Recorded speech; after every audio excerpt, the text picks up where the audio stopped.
Hello all, welcome to my YouTube channel. So in today video we are going to discuss about Docker networking. What all the options are available to set up a networking between the containers.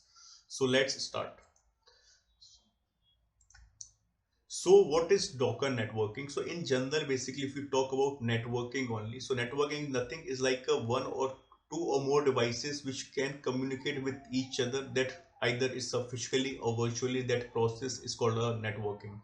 In Docker network, basically in Docker networking, a Docker network is a virtual network that is created by Docker to enable a communication between the Docker containers.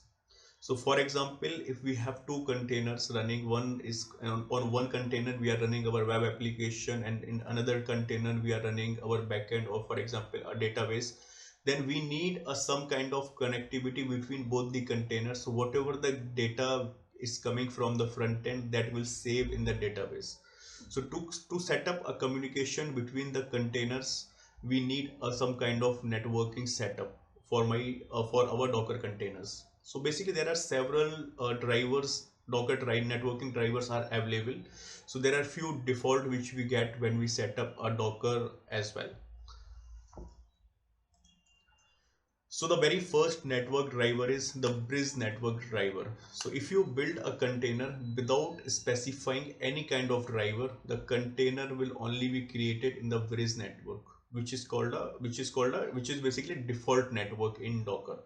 So for example, if you run the command docker run hello world, then you are not specifying any network flags here. It means whatever the container it will create it in a bridge network.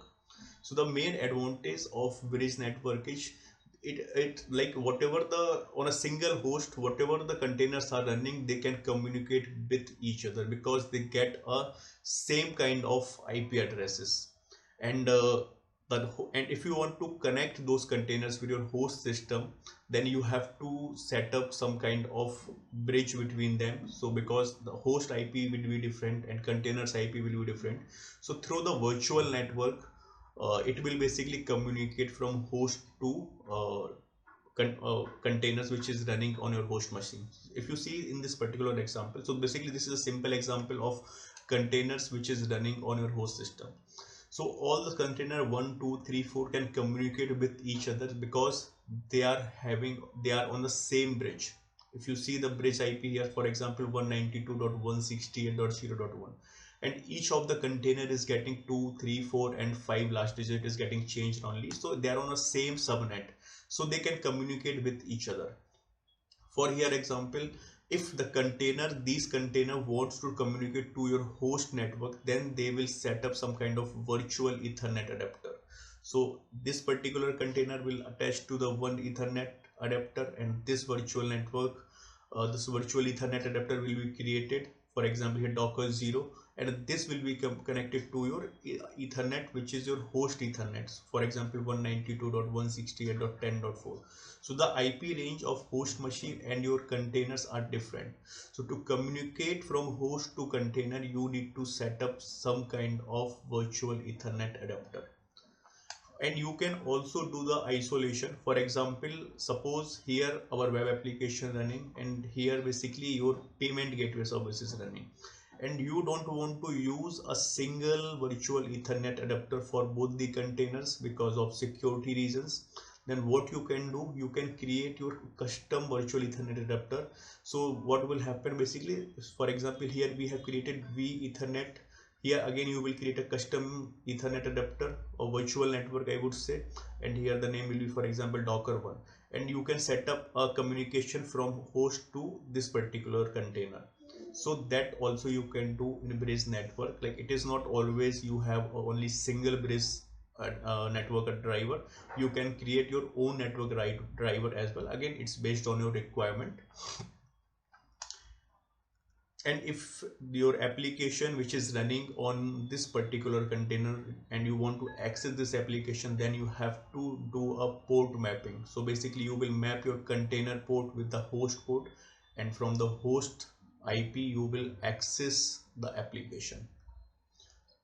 We will see in a demo. Let me go quickly move to the Docker desktop so we can directly say.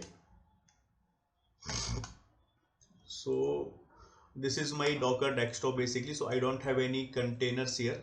So let me create a one container here.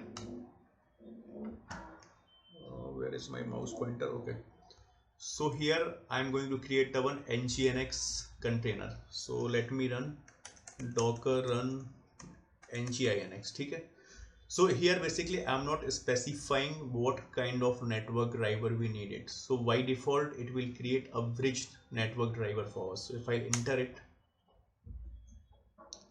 so let me minimize this. So you can see a one container is created. If you have to inspect this particular container, just simply go to your inspect element. You can use or command line as well. So if I go to your networks part, you can see that default is bridge network. It's created for us because we have not specified anything like what kind of network driver we needed.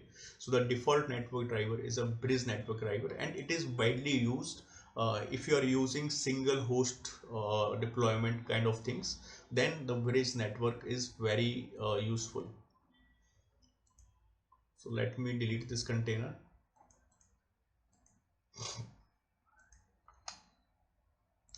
Now the second network driver we got, the host network driver. So here basically containers will not have any IP addresses. They will directly created in the system network, which will remove isolation between the Docker host and container. So when you create a container with host network, then these containers will not get their own IP address. They will use the system IP address, which is your Docker host. The same IP address range these containers will also get. For example, your Docker host is running 192.168.2.4, then this particular container will get 192.168.2.5 and 2.6.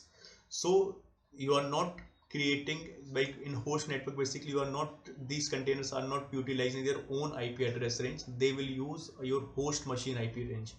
So there is one more, there is a drawback also. If suppose in this particular Docker host, if we are running two containers and one container is running on port 80, and then you cannot create another container, or you cannot run a same container, new other container with same port 8080, because these container will map to your host port.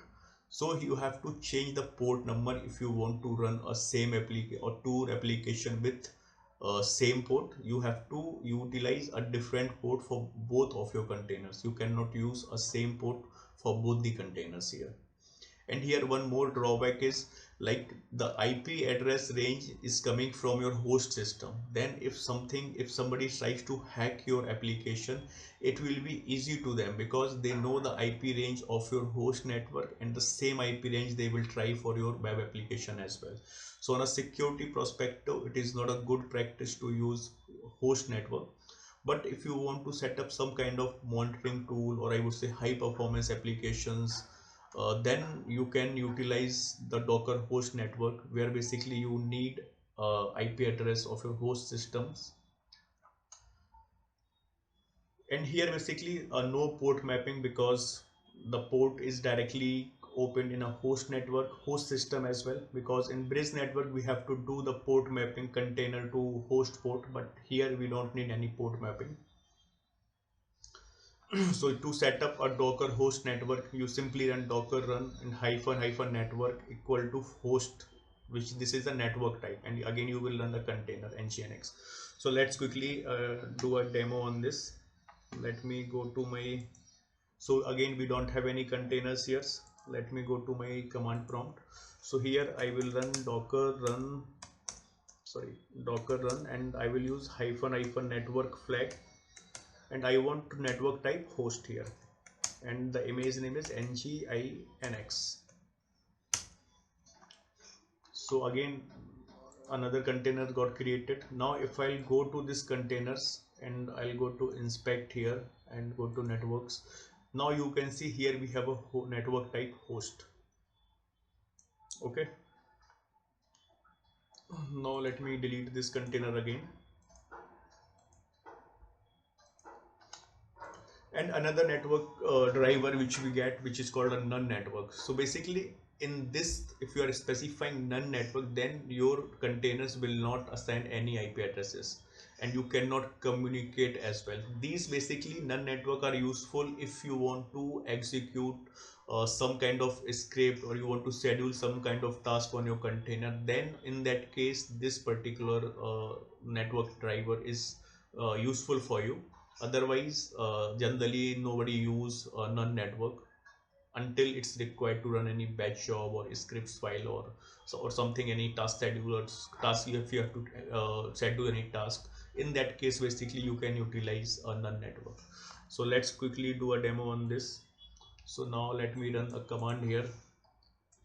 Sorry, docker run hyphen hyphen network equal to, if I'll specify none here, and again I will use my nginx image. So let me open. So if I'll go to inspect of this particular container, then here we have a network type none. So that's how basically you can create a network for your containers, and you can attach. Now another network driver which we get called overlay network driver. So basically this particular overlay network driver is helpful if you are using orchestration part, if you are using Kubernetes or Docker Swarm, where you need to connect multiple hosts. Then you need to use a overlay network driver, because that enable a secure communication between containers across different host systems.